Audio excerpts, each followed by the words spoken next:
Hello, baseball fans. Welcome to Chop House Chatter. I'm Thomas. I'm Jackson. And welcome to the midway point of the season. We are 1 week away. Happy Independence Day. We are filming on July 4th, and we just got the rosters for the MLB All-Star game. Jackson, how do you feel right now? You feel good? You ready to hear these rosters? I mean, as a Braves fan, there's a lot of Braves. I like that. So, yeah, just keep your ears open. You're gonna hear a few Braves. You're gonna hear a few former Braves as well. There's gonna be Braves alumni up and down this National League roster, and I'm excited about it. I'd love to hear it. Yeah, I mean, but we're going to start with the American League first with their starting lineup. Kind of just look at it and give our thoughts. I mean, they had Jonah Heim at catcher, Mhm. Yandy Diaz at first base. So Tampa Bay, they're neck and neck with the Braves for the best record right now. Then they got an all Texas rest of the infield. Going Marcus Semien, Corey Seager, to Josh Young, Mhm. and then outfield Trout, Arozarena, who's having a great season, Aaron Judge somehow, who's been hurt for a month and a half, and of course at DH they have the man, the myth, the legend, Shohei Tungsten Arm Otani out in out at the designated hitter spot. Now, regarding Aaron Judge, I want to be upset about the fans voting him in, but then I look at the National League roster and all these Braves players that are on there, so I can't be that upset about it. But you see what I'm talking about. Yeah, I mean, Judge was good before he got hurt. I'll give him that. So, and he also was like barely hurt before like All-Star voting started. So I could see, a lot of people thought he was like day to day, and then it's been like 3 weeks, Mhm. 4 weeks. I don't even know. It's been a while, but they kept saying, "Oh, he's going to be back. Oh, he's going to be back." So I could get voting for him, but I think the American League roster, it shows people are really surprised that like Texas is there, and I think the Texas players kind of got rewarded for Texas being good. Now, is Texas for real? We're halfway point of the season. Are they real? I'm going to say they're real. They have like the top team OPS in the Mhm. MLB. So I mean, there's got to be something to that. Your team doesn't hit like crazy for 80 games and not be real. You don't just go on an 80 game hot streak and then go, oh yeah, this is that. We're actually a 650 OPS team. Yeah. I think Texas is pretty good. I think I think a couple guys shouldn't be starting, but again, it's the fan vote. It's what the fans wanted to see. They hit a lot of home runs, so I don't blame them. All right, so let's move over to the National League. Let's just go ahead and call it the National League Braves. I don't know. There's just a lot of Braves up and down this roster, but gonna hit with the starters first. At catcher, you got the Brave, Sean Murphy. Got the former Brave, Freddie Freeman. Second base, Luis Arias. Say his name for me. Arias? Luis Arraez, yeah. Arias. Mr. Flirting with 400 batting average. So, of course, he was going to be a starter. I mean, Third he's got like base, a 950 OPS too, so yeah, I mean he's not fluking out there, and this is the second straight year he's been just high numbers. So that was yeah, a he's great pickup by Miami over the offseason. Third base, Mr. Nolan Arenado. Of course, he's going to be there. He's been the best third baseman for the past, as long as I can remember, 4 or 5 years. Shortstop, the Brave Orlando Arcia. He has been putting up some great numbers. Finally getting out of that slump. He had a good, let's say, 10, 15 game slump, but he's finally getting back into it. Outfield has Ronald Acuna Jr., Mr. Future MVP, as long as he stays healthy. Last night he got little tweet when he stole second base, and you could just see my whole timeline on Twitter. Everybody flooding. Please don't be hurt. Don't be hurt. Don't be hurt. yeah, This season has been amazing for Acuna. Let's yeah. see. Other outfielders: Mookie Betts, Corbin Carroll, and then your DH is JD Martinez. So that is the National League starters. Whew. Lots of Braves. I think realistically, I told you before we started. Matt Olson has the same OPS as Freddie Freeman, but Freddie Freeman's just had like better across the board numbers. Yeah. And then Arenado's having a down season. There's not a lot of good third basemen. So I mean, Austin Riley could have been a starter. Mm-hmm. The Braves realistically could have had like 6 starters. But I think I'm okay with just the the 3 they got there. I got you. Yeah, so I'm cool with that as the starters, but you'll see there might be 1 or 2, maybe 3 more Braves when we get to the reserves. So keep your ear out for that. You want to Yeah. take the National League pitchers or the American League pitchers? I'll do the American League pitchers. I mean, they got Felix Bautista, he looks like a video game, man. The guy's got like 79 strikeouts and like 30 something innings, which is He strikes out 50% of the batters he faces. That's all you need to know. It doesn't matter what the rest of his numbers look like. If you strike out 50% of the people you face, you're probably pretty good. Yanier Cano, who's been really good for Baltimore as well. He's got like a 1.22 ERA. Luis Castillo, Emmanuel Clase, Garrett Cole, Nathan Eovaldi, Kevin Gossman, who's also been really good. Sonny Gray, Kenley Jansen, Michael Lorenzen. We'll come back to that one because I don't agree with that one. Oh, I strongly disagree with that one. I struggle. We're coming back to that one. Shane McClanahan, who's been lights out. Shohei Ohtani, who's been, pretty good. I heard he's pretty good. And Framber Valdez. So I think the American that Ohtani guy as the DH swinging the bat too. He must be a good guy. I don't know how he makes the roster twice. It just seems silly to me to put him on the pitcher roster because obviously he's going to be there. Yeah. But I mean that also upsets me in the video game MLB The Show. I thought, oh, big time, huge, wonderful. When I got this player card, like just randomly pulled, but I got the DH card, and it would not let me put him in the game as a pitcher. And I was so upset about it. Yeah, that's messed up, man. He's there. He can pitch. Exactly, but they wouldn't let me do it. It's. I understand why they do it because they. So does this count as like 2 All-Star appearances for Ohtani? This is my question. Yeah, because they used to play 2 All-Star games. So Hank Aaron has like some All-Star. Does Ohtani get 2 All-Star appearances technically? Ooh. How are we counting this? Yeah. There was a I was listening to a podcast the other day and they were talking about one player back in like the 90s and they were like comparing him to Luis Arias, that he switched from the American League to the National League like midway point in the season, and they were asking if he was going to be able to count his stats towards his team's like overall team stats for him to be like highest batting average when you have to have X amount of at bats per that team's games played. But when he got go ahead. Actually, no, I know the answer to that. It's plate appearances by team. So by team. So yeah, if you switch halfway throughout the season, you can't go for the team's like leaderboard, right? So if you switch leagues, no. If you're in the same league, it still counts. It's weird. It's like if I'm playing in the National League, I get traded to the American League. All my stats are like new American League stats, technically. Yeah, and that's what they were bringing up. He was like tops in the American League in almost every category. Then he got traded to a National League team. And I want to say they did give it to him as far as like the leaderboard at the end of the season, but they put an asterisk next to it. Yeah, it's a weird and it's like a tough thing. It's like because you're not really playing, especially in the 90s, you're not playing the same teams. So now with Luis Arias being full season with the American League last year, National League this year, they were saying he's going to be the first real player to have the batting title in both leagues. Yeah, I think there's only been like one other person that's won back-to-back. I'd have to double check that. That's a deeper dive that requires me to look at a lot of batting title winners. We're not here for that today, but let's keep moving on. Got the National League pitchers. Got National League pitchers from Cincinnati. Got Alexis Diaz. Then we're moving down the list. Camilo Doval. Got the Brave Bryce Elder. Arizona Zach Gallen. Washington's Hosea Gray. Josh Hader. Mitch Keller. Clayton Kershaw. Justin Steele. Another Brave, Spencer Strider. Marcus Stroman. And then Devin Williams. See, keep hearing Braves up and down this roster. Yeah, I mean, those National League relievers are nasty, though. Alexis Diaz, Camilo Doval throws like 102. Hader throws 100 from the left-hand side. Devin Williams' changeup doesn't look like it obeys the laws of physics at all. Yeah. It's nasty, man. I'm giving a slight edge so far to the National League as far as roster construction, just because not all the starters pitch in the All-Star game because, not everyone lines up. Some starters don't want to ruin their throwing routine, but those relievers, man. Yeah. So when we have a healthy Edwin Diaz, who's the better pitcher?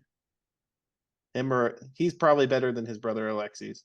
Okay. But that's an all-star family right there.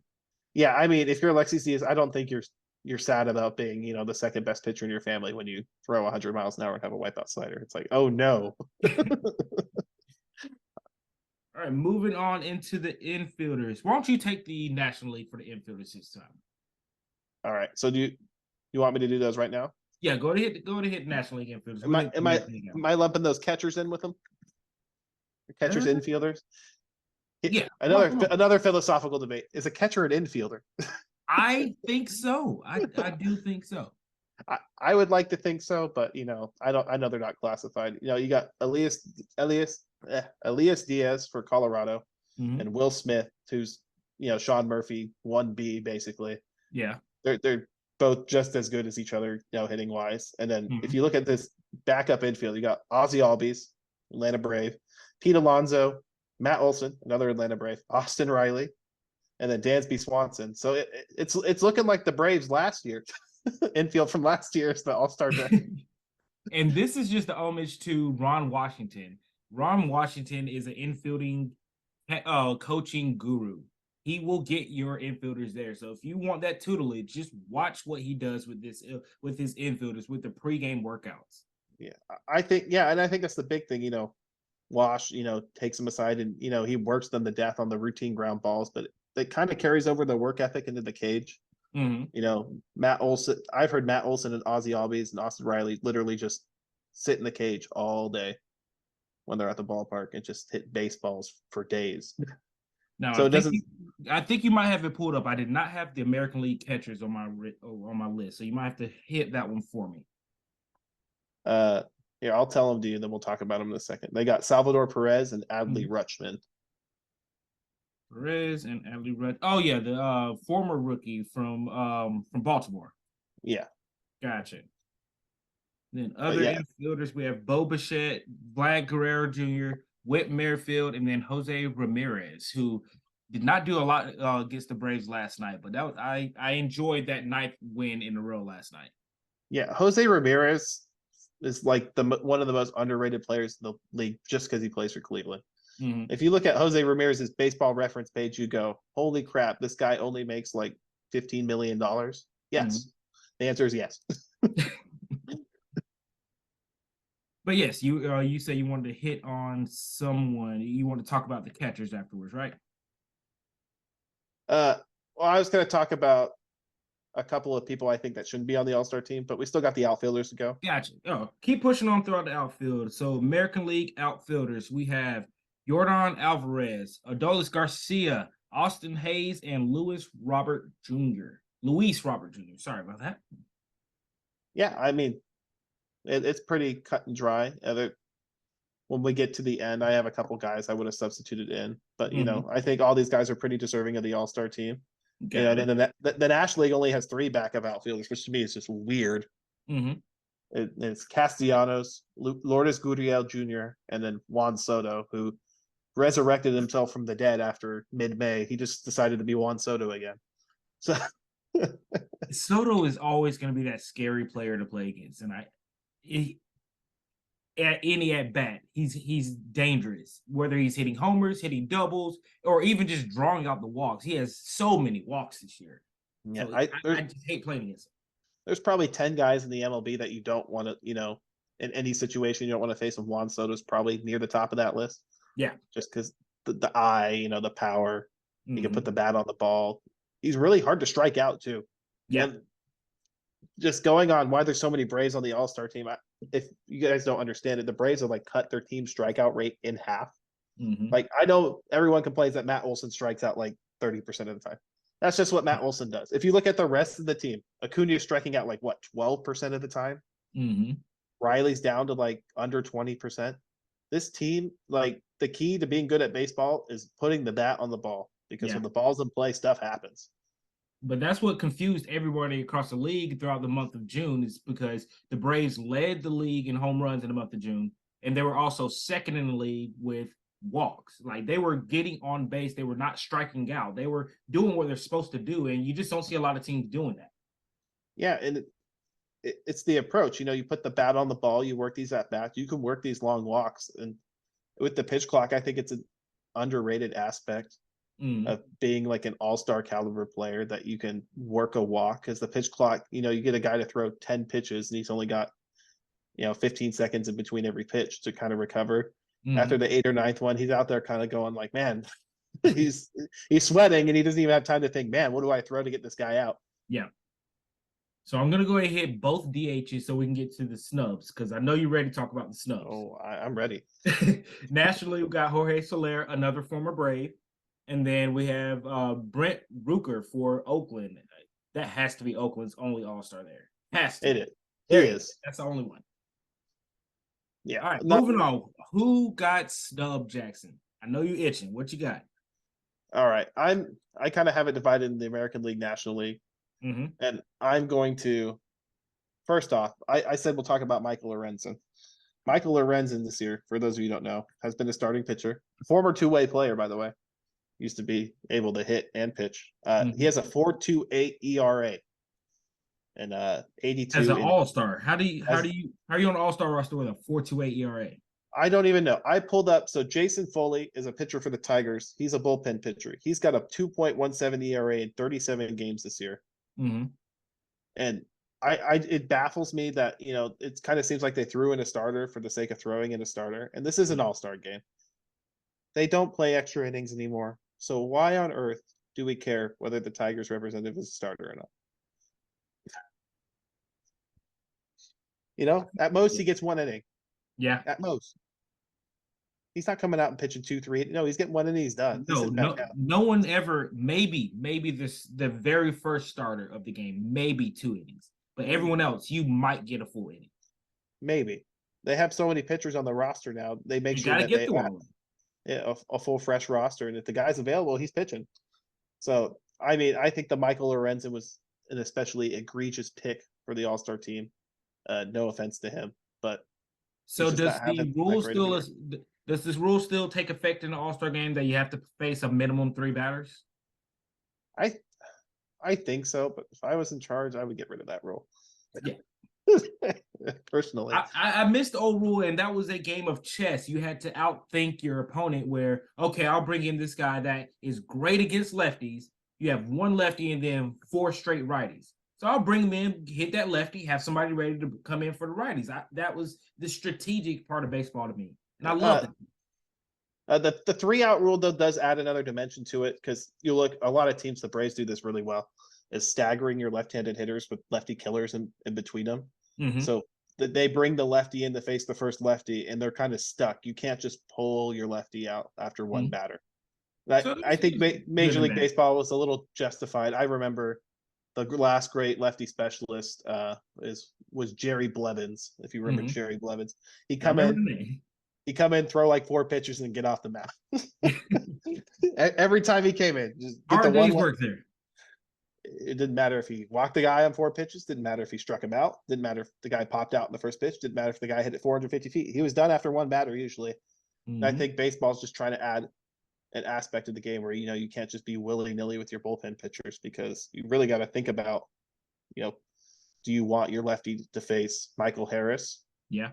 Oh, but then you might have to face Acuna and Ozzie Albies, so that's why that Braves lineup is so dangerous, because you get to the bottom, the bottom's flipping to the top. There's no holes there. Yeah, and you look at the Braves lineup again. It's like, Matt Olson hits lefties fairly well, but you still probably want a lefty against them. But after Matt Olson, you got Marcell Ozuna, who hits lefties very well. So it adds an extra dimension to that game of chess, where it's like you kind of weigh the risk reward. Mm-hmm. And you can still kind of do the lefty specialist thing as long as you have 2 outs and you're confident in your lefty getting him out. Got it. If he doesn't get him out, you're kind of screwed.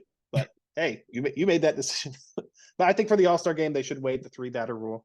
Mm-hmm. Just so every team can see their pitcher pitch. Because if you're the Tigers, you want to see your guy get in there, because otherwise you're not going to watch the All-Star game. What's the point? Yeah.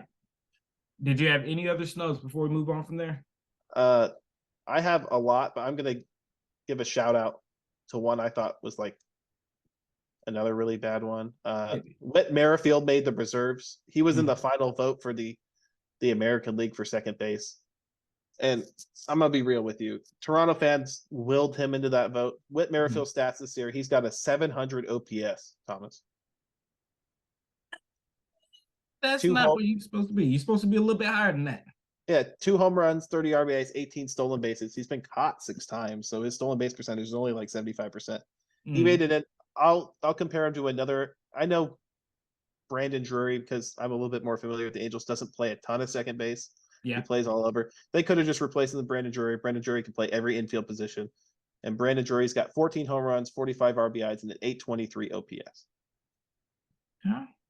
And he's a utility guy. Remember when they toyed around with it for a couple of years, having a utility guy at the All-Star game? Mm-hmm. Yeah, they kind of gave up on that. Who was my utility guy? Former Brave, went to Miami, played third base mostly for us back in the Turner Field days, like the late Turner Field days. Martin Prado. I was gonna say That was Martin my Prado's the guy. name. Loved Martin Prado. Oh, He was the all-star utility guy. Yeah, he made the All-Star team Mm-hmm. a couple times. Martin Prado could hit, man. That's a name. Yeah. That's a good call. I like that. All right, last thing for you. Look up and down this roster. Give me your MVP for the All-Star game. MVP for the All-Star game. And that means you're also picking who's going to win the All-Star game. I think the National League, they've lost so many times. They're due for a win. Mm-hmm. And I think the All-Star game MVP is going to be either I want to say Freddie Freeman. Yeah. But they only play like 2 or 3 so I'm just throwing a dart at the dartboard at this point. I'm gonna lock in Freddie Freeman just because depending on where he's batting this lineup, Ronald's gonna get on base with his 500 or whatever on base percentage in the first inning. You might as well just put the guy on first base to start the game and pitch to the second batter. And then by the time you get that second pitch gone, Acuña's just on third base. Yeah, pretty much. So yeah, I'll lock in Freddie Freeman. I think the National League wins a close one. They have a better bullpen. Now I do think it's going to be a close game, which is why I'm not going with the starter. I'm going with the reserves. I'm going with Matt Olson as my All-Star Game MVP. He's going to come in the game about midway point. He's going to be that saving grace. Give me like the 6th, 7th inning. He's going to hit that clutch home run to get us ahead. Let's say 3-2. And then our bullpen rolls us through the end. So I'm picking Matt Olson with that 2-run homer, 6th or the 7th inning to lead us to the win for his All-Star Game MVP. I think that's a good call. The American League has one left-handed pitcher on their roster. Did not realize that. But hey, guy had a great pick. I was thinking of it the whole time. Yes, sir. Playing the numbers. You got anything else for us, Jackson? I don't think so. I'm excited for the All-Star break. The Braves are on a massive tear again for like the 3rd time in a month. I'm just hoping we stay this hot after the All-Star break. Yeah, and I think that's a big thing. I think we'll find out what teams are real after the All-Star break because it's kind of a minute to kind of take a deep breath and reset. Or it's time to you get to rest because you've been playing every day and you've been successful. And the guys that know how to relax and rest during the All-Star break and get better are the teams that kind of just take off in the second half. So hopefully we're due for a good one in Seattle. Excited. We'll be watching the game and hopefully we may have to do something during the game. Maybe we can go live. Maybe we can do something during the game. Yeah, we'll figure something out. We'll figure something out. Y'all just watch our social medias. You'll get word of when we figure it out. But as always, Jackson, hop on. Hop on.